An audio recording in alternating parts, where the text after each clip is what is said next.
Kaya hindi mapakali yung mga senador. Kailangan na niyang tanggalin natin si Ping Lacson. O, di ba? So, makikita ninyo, may recommended plunder case sa mga senador. Si Sara Duterte, may plunder case din sa ombudsman. At may impeachment case na kinakaharap. Ang latest mga kababayan na balita ngayon, na transmit na daw sa opisina ni Speaker Boji D yung dalawang impeachment complaints laban kay Sara Duterte. Yung galawan po sa galawan sa Senado, may relasyon doon sa flood control scandal at saka sa impeachment case laban kay Sara Duterte. Kaya gusto nilang palitan si Tito Sen bilang Senate President at saka si Ping Lacson bilang Chairman Committee on Blue Ribbon Committee. Gusto nilang proteksyonan yung kanilang mga kaalyado.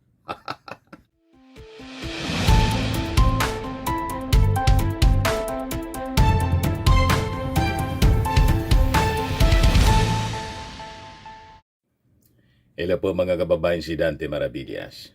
Pag-usapan natin yung plunder case na nirekomenda ng Senate Blue Ribbon Committee laban sa tatlong mga senador, incumbent senator na naging dahilan mga kababayan kung bakit taranta sila gustong tanggalin si Ping Lacson bilang chairman ng Senate Blue Ribbon Committee.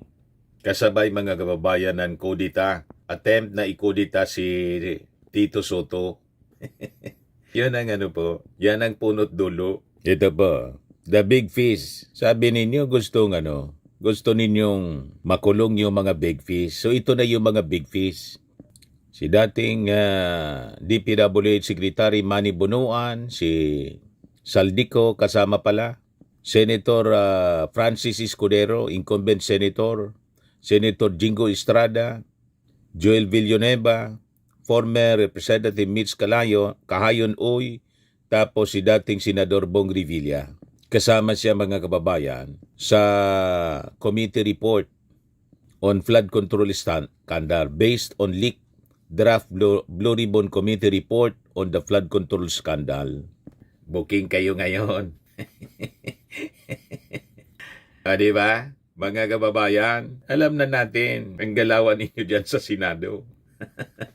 Kaya pala, para kayong sinisiliban ngayon. Gusto kasi ninyong protektahan yung mga sangkot. Yan ang problema sa atin . Ang daming mga nagmamalinis. Ito yung lagi nating sinasabi, mga kababayan. Nililihis nila kasi sa mga totoong salarin. Ibigay ko muna ito sa inyong report from Inquirer. Lacson, sabi dito, draft report 6 plunder raps versus Escudero, Villanueva, Estrada, Co. and others. Yan ang rason kung bakit gusto nilang palitan si Tito Sen bilang Senate President at si Ping Lacson bilang Blue Ribbon Committee Chairman. Gusto nila si Marcoleta, mga kababayan. Para Para i-cover up yung mga sangkot. Huwag kami mga senador. Di ba? Alam na ng mga mamamayang Pilipino ang inyong intensyon. Bakit gusto ninyong tanggalin si Tito Sen at si Ping Lacson? Sunog kayo ngayon. Di ba? Any chance interview, sabi po ni Lacson that the draft report was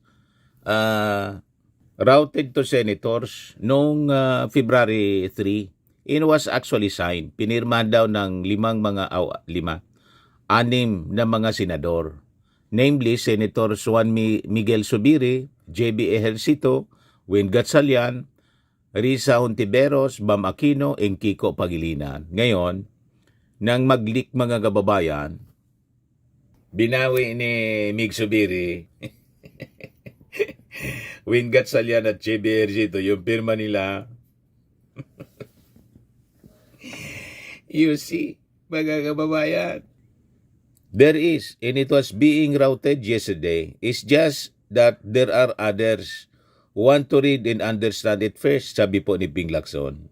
Ayon kay Lacson, yung committee report needs at least 11 signatures for it to become official. A copy of the draft and partial report, which was previously leaked to the media, showed that Aside from plunder, the committee sought the filing of malversation of public funds, indirect bribery against the following persons: former Ako Bicol Party List Representative Elizaldico, former Senator Bong Revilla, Senator incumbent Jingo Estrada, Joy Villanueva, Chis Escudero, and former Caloocan City Representative Mitch Kahayon Oy.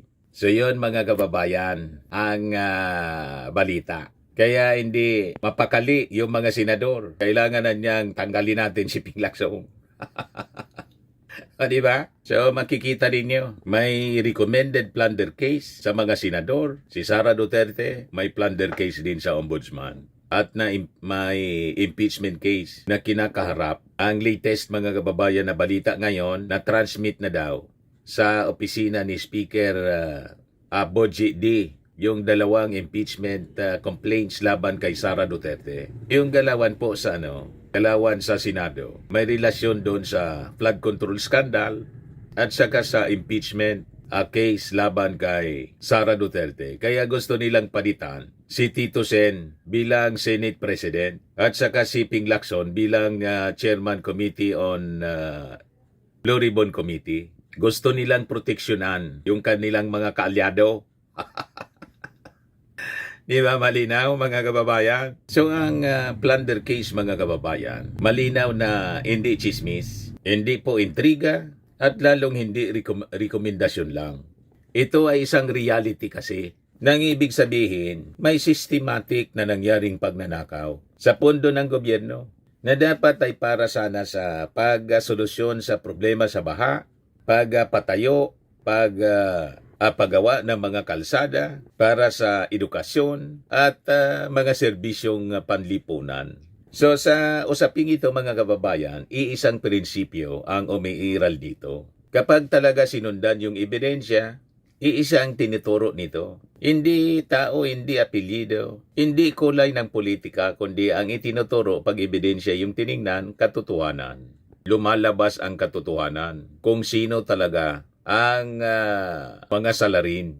Ito yung pilit nila sana, mga kababayan, na nililihi sa katotohanan yung mga galawan nila. So malinaw mga kababayan yung lumabas. Nang sinunod ng Senate Blue Ribbon Committee sa pamumuno ni Ping Lacson ang ebidensya, malinaw ang naging resulta po. So ito na nga po, nirekomenda ang pagsasampa ng kasong plunder, malversation at iba pang kasong kriminal laban doon sa mga binanggit nating mga personalities.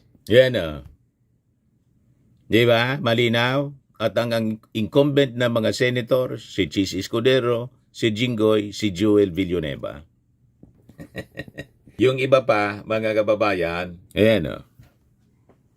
Former Senator Bong Revilla, kasalukuyan nakadetain na ngayon for malversation. Si Saldico, puganti na ngayon. Si dating Secretary Manny Bonoan, dating Caloocan lawmaker Mitch Kahayon Oy, former DepEd Undersecretary Traigib Ulaybar, Maynard Ngo, tech entrepreneur at umano'y bagman ni Chis Escudero, mga miyembro ng DPWH Syndicate. So maraming mga personalities mga kababayan, other than ito mga big names. Itong mga big names, ito yung mga sinasabi natin na big fish. Napilit po, pinipilipit nila yung katotohanan para mailihis. Gusto nilang targetin mga kababayan si Martin Romualdez. Nasabi mismo ni Ping Lacson, wala man na niyang corroborating evidence. They failed, mga kababayan, miserably. Walang ebidensya eh. Kaya gusto nilang tanggalin si Ping Lacson, ipalit si Marcoleta. Kasi si Marcoleta, turo ng turo kay Martin. Yung witness po, nagtago na.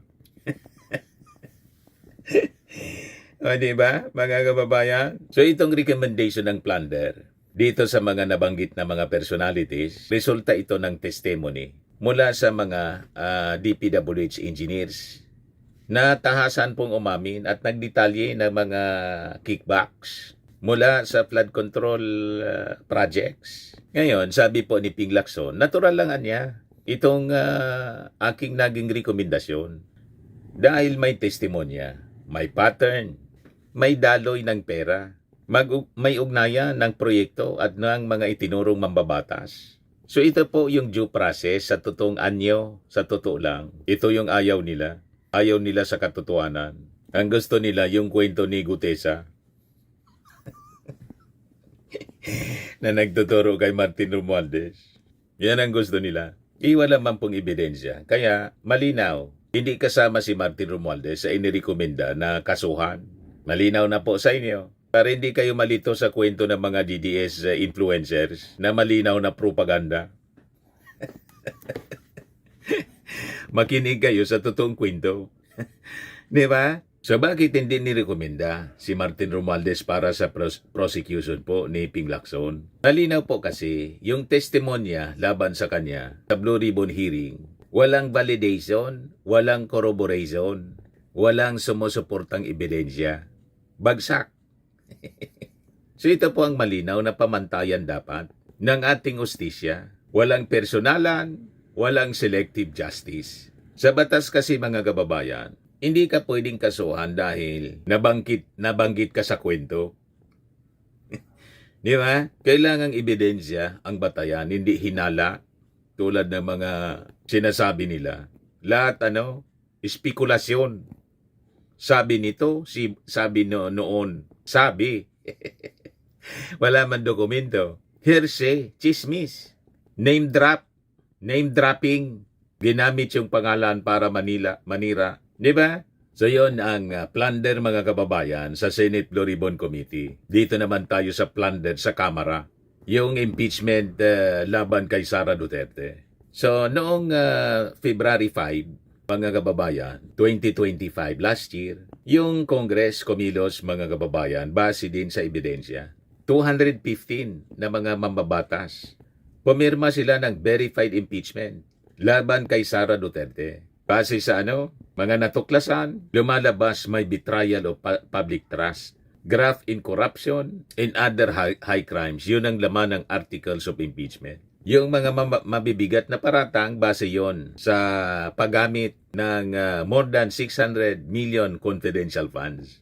Isa pong seryosong aligasyon ng korupsyon. Dagdagan pa, mga kababayan, yung pagbabanta sa ating Pangulong ipapapatay. Si First Lady, saka si Martin Romualdez. So makikita ninyo yung pattern din. Sinundan yung ebidensya. Nang sundan yung ebidensya, iisa ang naging dulo, si Sara Duterte. So dito naman tayo sa Office of the Ombudsman. Una kanina yung Senado, sunod yung Kamara. Dito naman tayo sa Office of the Ombudsman. Kasi itong mga kasong ito, ang bola ay nasa Office of the Ombudsman na. Kaya binabantayan under strict scrutiny ngayon ng ating mga mamamayang Pilipino ang Ombudsman. Kung ano yung gagawin. Nasa kanila na yung bola nito.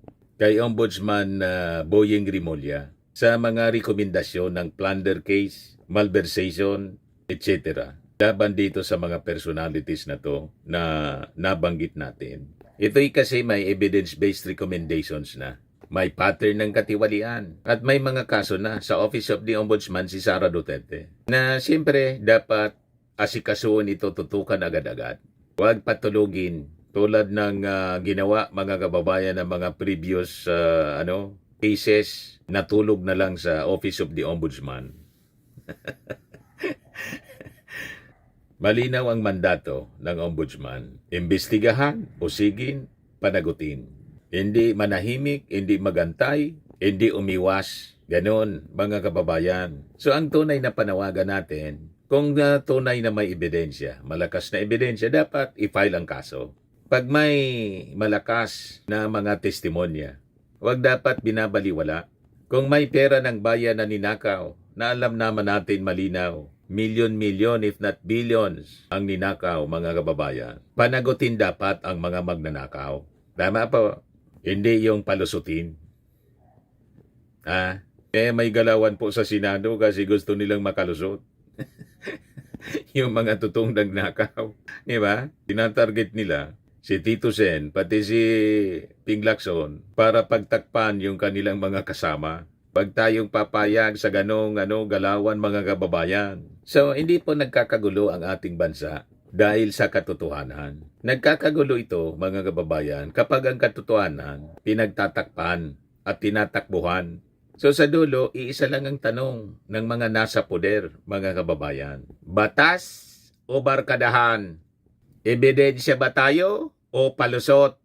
Bayan o sarili? Kasi po, kapag ebidensya yung sinundan natin ng totoo, malinaw, pananagutan ang kahihinatnan. Tama po, mga kababayan.